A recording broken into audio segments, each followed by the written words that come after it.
and the other one is coconut oil. We fans of coconut oil here? So I did a big experiment with Cambridge University, which is one of the best universities in the world. And the professor was convinced that the coconut oil would be really bad because it's a saturated fat, it would raise their cholesterol levels. So we did the experiment with over 100 people.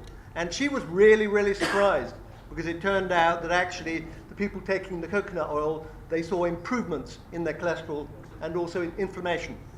And this was the exact opposite of what she was expecting. But they published it in a big scientific journal.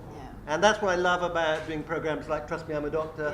Is you come I saw that stuff. episode. I have to say, I loved the fact that you divided them into 3 groups, and you saw, the relevant difference between even the olive oil and the coconut oil, literally nearly 10%. Absolutely. So it brought down cholesterol levels to literally 5% with people who had olive oil, and with coconut oil, it came down by nearly 15%.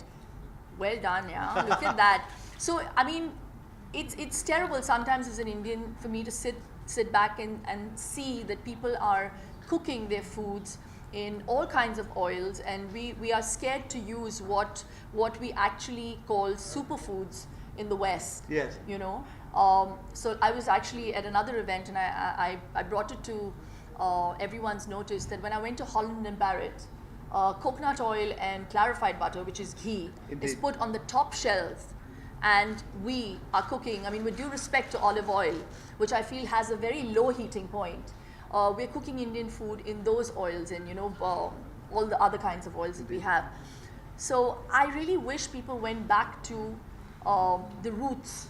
And I really feel that even right up to 70 years ago, Indians led far healthier lives than the lives we're leading today. I'm afraid so.